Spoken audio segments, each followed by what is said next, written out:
मेरा बचपन जो है वो ज़्यादातर बांग्लादेश में गुजरा।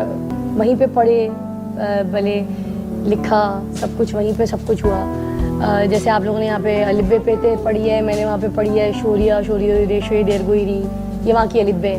यहाँ पे आप लोग पढ़ते थे जो हमारा कौमी तराना है पाक सरजमीन शादबाद, ऐसी है जी। मैंने पढ़ा है हमार शुनार बांग्ला अमी तुम्हारी भालोबाशी।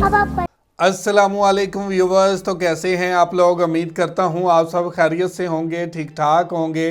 आज बात करने वाले हैं कि पाकिस्तान के अंदर आज भी बहुत बड़ी तादाद में बांग्लादेशी रहते हैं। आज भी पाकिस्तान के अंदर बहुत बड़ी तादाद है जिनका ताल्लुक बांग्लादेश से रहा है। आज बात करने वाले हैं पाकिस्तान की बहुत ही ज़्यादा फेमस अदाकारा जो कि बांग्लादेश से ताल्लुक़ रखती है, और आज वो बांग्लादेश के हवाले से बात कर रही हैं कि जब वो बांग्लादेश जाती थी तो उनका कैसा टाइम गुजरा है, बांग्लादेश के अंदर वो क्या पढ़ती रही हैं, बांग्लादेश का नेशनल एंथम भी इनको याद है। तो आज इसी हवाले से वीडियो है। वीडियो की तरफ बढ़ने से पहले आप दोस्तों से गुजारिश है, अगर आप चैनल पर नए हैं तो चैनल को सब्सक्राइब करें, साथ बने बेल आइकॉन को भी दबाएं ताकि आपको वीडियो का नोटिफिकेशन सबसे पहले मिलता रहे। चलें वीडियो शुरू करते हैं जी। 1 2 3 गो। सारी कहानियाँ करती थी और उसके बाद मेरी कहानी है, तुम्हारी कहानी नहीं है। अस्सलाम वालेकुम, मैं हूँ फ़िज़ा अली और मेरा बचपन जो है वो ज़्यादातर बांग्लादेश में गुजरा, उसके बाद कनाडा में गुजरा, उसके बाद वहीं पे पढ़े भले लिखा सब कुछ वहीं पे सब कुछ हुआ। जैसे आप लोगों ने यहाँ पे अलिब्बे पेते पढ़ी है, मैंने वहाँ पे पढ़ी है शोरिया शोरियो रेशो देरगोईरी, ये वहाँ की अलिब्बे। यहाँ पे आप लोग पढ़ते थे जो हमारा कौमी तराना है पाक सरजमीन शादबाद, ऐसी है जी।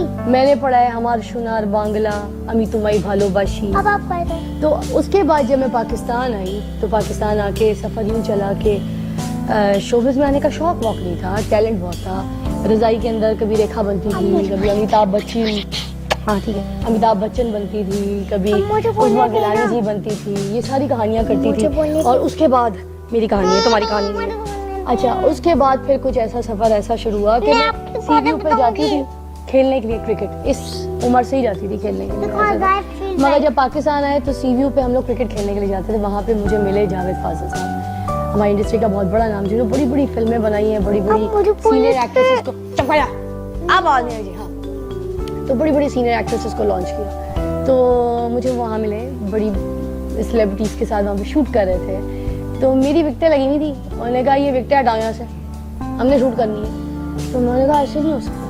उन्होंने विकटें को गुस्से वाले उन्होंने विकटें उठाई फेंक दी, मैंने मट्टी उठाई उन पे फेंक दी।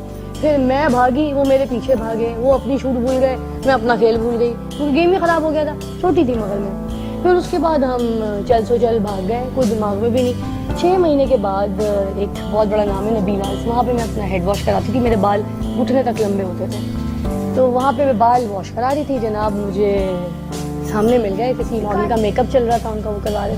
मुझे आगे बोलते हैं जरा वही है ना, उसने मेरे मुंह पे मट्टी फेंकी थी। मैंने कहा जी, अम्मी बैठी हुई थी सामने, अम्मी से जाके उन्होंने डायरेक्ट बात की कि इसने शोबिज़ में काम करना है। तो बात ख़त्म हो गई, कहानी ख़त्म, पैसा हज़म हो गया। उसके बाद एक कामन खान साहब होते हैं जो बहुत बड़ा गेम शो होस्ट करते हैं, फ़ाद मुस्तफ़ा के साथ, लोगों के साथ, बड़े इदारे के साथ अभी काम कर रहे हैं। तो उन्होंने मुझे एक वीडियो ऑफर किया। मैंने कहा नहीं जी, मुझे तो इजाज़त ही नहीं है वीडियो करने की, ये करने की, वो करने की। मेरे चाचा की एजेंसी थी। उसी टाइम पे मेरे चाचा ने क्या किया, स्कूल से पिक करके मुझे, मैं क्लास 7th में होंगी, और मुझे ले गए, जूते का कमर्शियल था, मुझे उठा के ले गए। उनकी जो मॉडल थी वो आई नहीं, मुझे उठा के शूट कर दिया। अब मैंने घर में किसी को बताया ही नहीं कि ये हुआ वो हुआ। अम्मी को पता चला कि भाई ये तो स्कूल से सीधी चाचा के घर चली गई।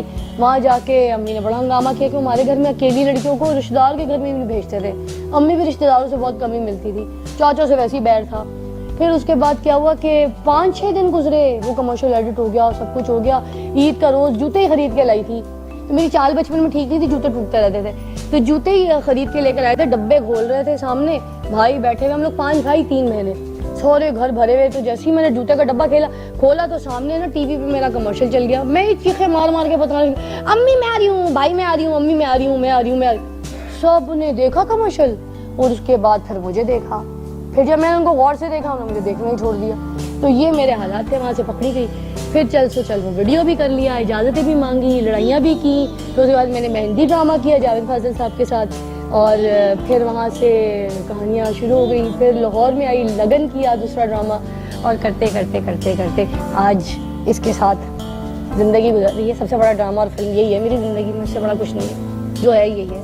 तो यहाँ पर अब आ गई हूँ। अब एक मैं शो कर रही हूँ जो कि सकाय शो है, एक न्यूज़ चैनल का, और बहुत मज़ा आ रहा है। लाहौर मुझे बहुत पसंद है। मैं हूँ कराची हाइट्स, सारी ज़िंदगी वहाँ गुजारी है, मगर जब से मैं लाहौर शिफ्ट हुई हूँ तो मुझे लाहौर बहुत अच्छा लगता है। और एक और बड़ी मज़े की बात बताती हूँ, हम लोग को हंसी आएगी कि इनके जो अब्बा साहब हैं, वी आर नॉट टुगेदर, वो है फवाद। फवाद फारूक, हाँ, but we are very good friends. हम बहुत बेस्ट फ्रेंड्स हैं, और हम लड़ाई भी नहीं करते है ना, हम उन्हीं का ख्याल रखते हैं। तो ये मैं मारूं तो वो नहीं मारती। क्यों नहीं मारती मैं आपको? इसलिए कि मैं अच्छी मामा हूँ। ओके, हाँ। तो अब ये बात बताने का मकसद ये था कि लोगों में अलर्जियाँ होती हैं, बच्चों पे बहुत असरात होते हैं, और बच्चों के सामने बातें हो रही होती हैं, बच्चों को बड़ा नेगेटिव पोर्ट्रे किया जा रहा होता है कि बाप के पास नहीं जाओगी, बाप अच्छा नहीं है, ये नहीं है, वो नहीं है। बाप कह रहा होता है माँ अच्छी नहीं है, माँ के पास नहीं जाने। ऐसा नहीं होना चाहिए।